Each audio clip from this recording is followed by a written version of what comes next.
So one, I know I sound really nasally because once again, my allergies are attacking me, which apparently in Louise Hay's book, You Can Heal Your Life, is just from, I guess, feeling emotional dis-ease, which I didn't think I had, but there's probably something deeper going on there. Point is, I have terrible allergies. I know I don't sound great, but I'm still here showing up for you guys because I love you and I love getting to share my stories and help you guys out.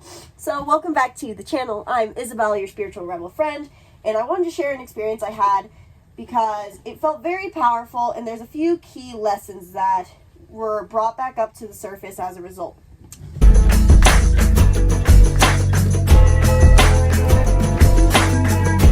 While I wait for my coffee to finish pressing and my water to boil, I was going to share this story, and I have no idea how long this video is going to be, but we're going to go ahead and talk about it anyway, regardless. In this video, the lessons I'm kind of covering have to do with empowerment and the law of attraction, specifically synchronicities and what they mean, as well as openness. So if you are at all interested in building your confidence or manifestation, that's kind of some of the things I'll be covering in this story.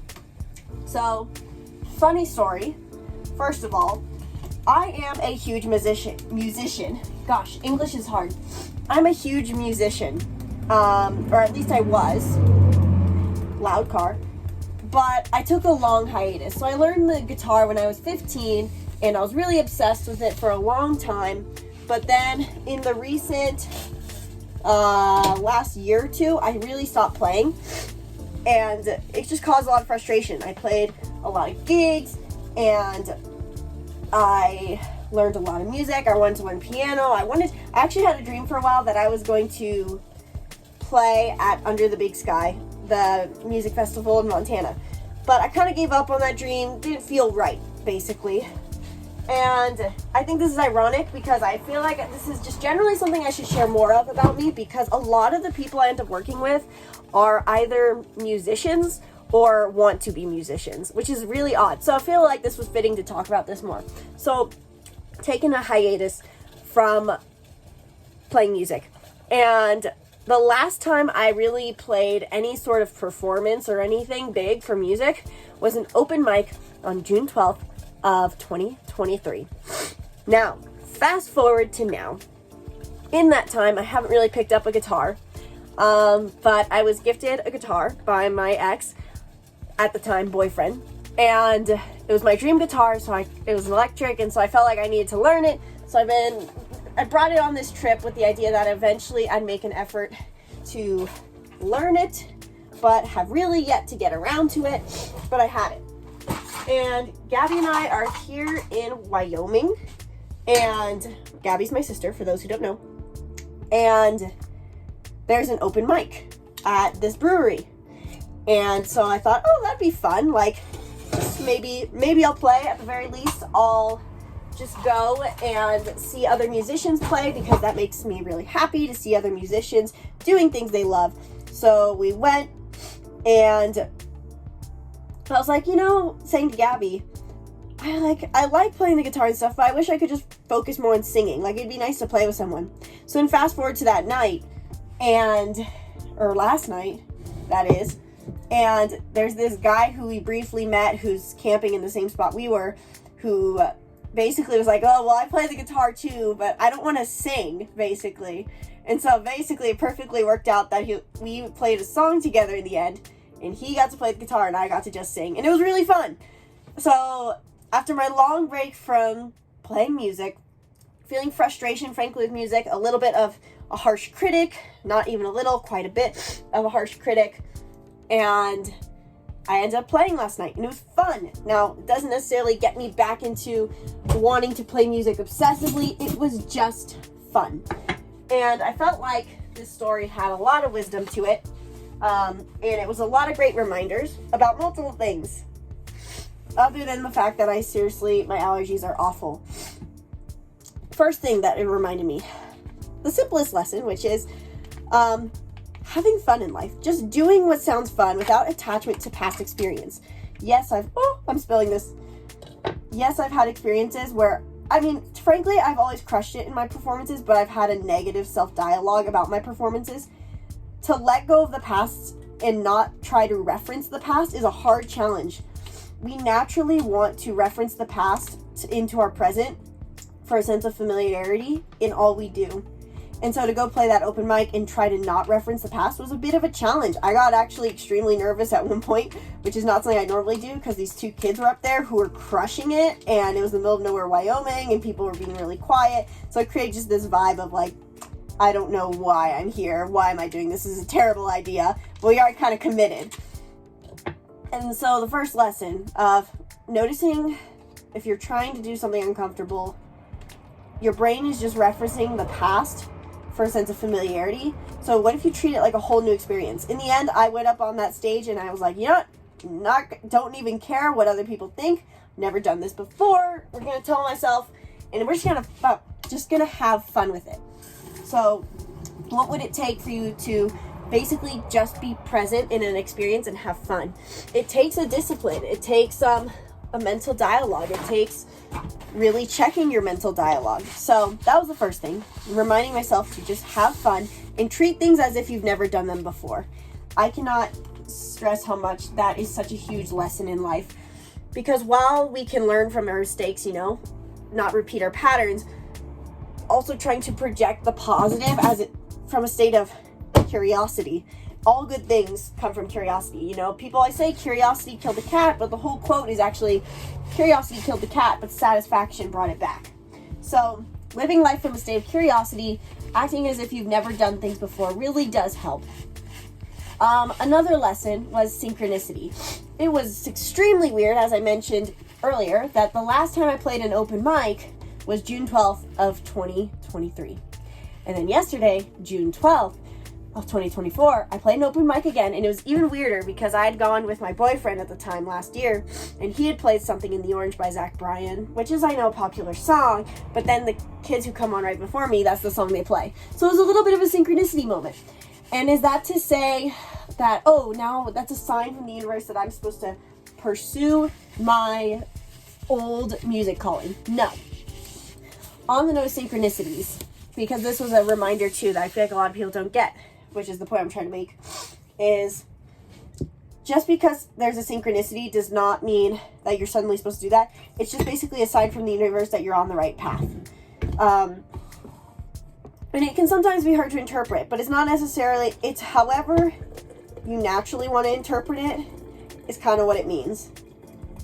And that was a nice reminder for me, because basically that little synchronicity reminded me I'm doing the right things in life, so to say, and that this is an impactful moment. It was simply an impactful moment for me because it made me happy. It made me feel joyful. It made me feel excited.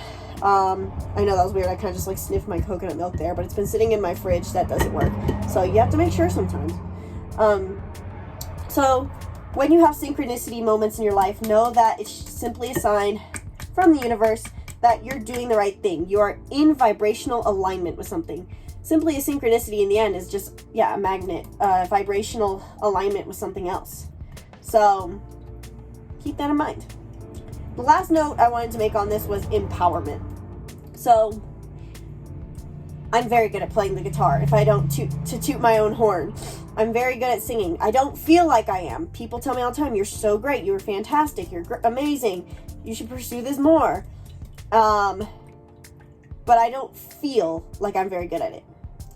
But this experience, while I'm good at it, took me out of my comfort zone, because it was much easier to just sit and watch everyone else, when deep down I kind of wanted to play if it was easy. I noticed was a dialogue in my head. If it's easy, I'll do it.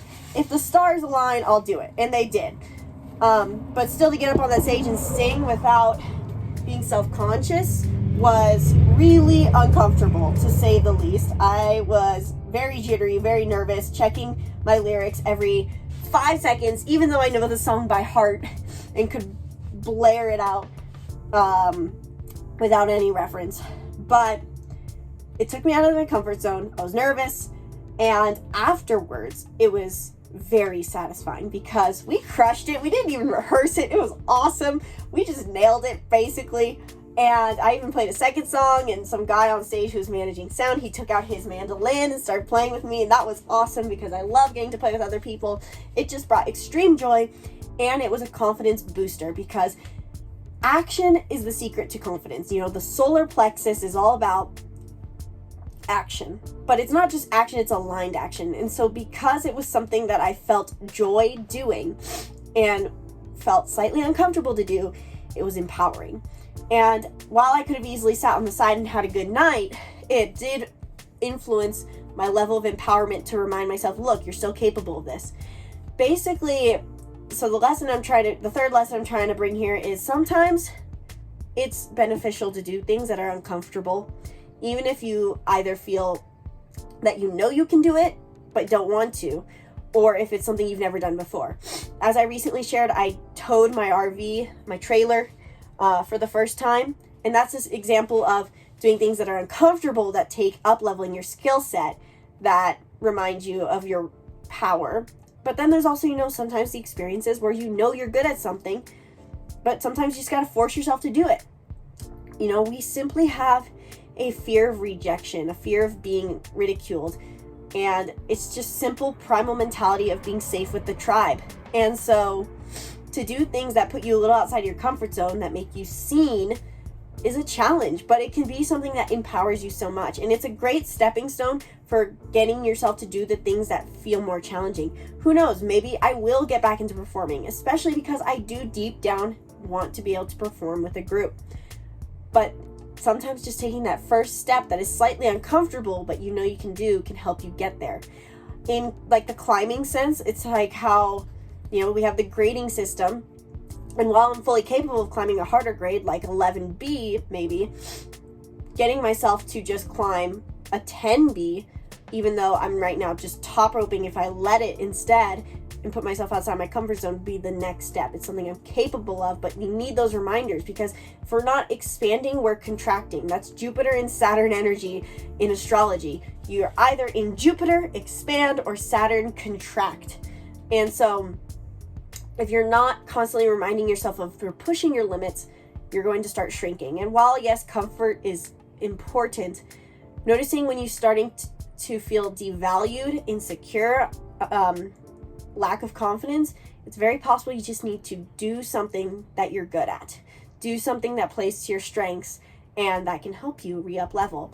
And as a final note I want to make, if you're a musician or someone who's aspiring to play more music, just do it. I picture that Shia LaBeouf video. Do it! Yesterday was yesterday, so just do it! So, put yourself out there. The worst that can happen is your self-judgment, actually. Nothing is going to be as bad as your self-judgment in the end. So just have fun with it. You know, I was extremely nervous to perform at this open mic, and there's probably at most 10 people in the middle of nowhere, Wyoming, maybe 20 people. It was dead. It was, no one cared. They just had a good time, and they did not, it was Wyoming. It was middle of nowhere. So think about what the worst case scenario is your brain can project. In the end, you're just afraid of being uncomfortable. So just push yourself into the discomfort, and then you're through the worst of it. So do it. Put yourself out there.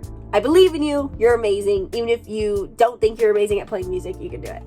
So if this video inspired you and these life lessons were insightful, let me know in the comments below. And if you want more detail on any of those, let me know, and I'll make another video talking about these concepts more. While you're down there, be sure to book a reading if you want to understand more of your unique talents, to identify where you should be pushing yourself a little bit outside your comfort zone in alignment with your unique gifts. And if you want to know more about your purpose, understand yourself, these readings are for you as well. In these readings, we dive deep into your unique personality type combination so that you can understand yourself, manifest what you want, live the life you want, and be in your purpose. So if that all sounds good to you, book a reading in the link in the description below. Thank you guys so much for watching this video and sticking through with my allergies and rambling. Hopefully you enjoyed. Be sure to subscribe to the YouTube channel and stay tuned for more videos breaking down who you are. Once again, my name is Isabelle, and from my heart to yours, namaste.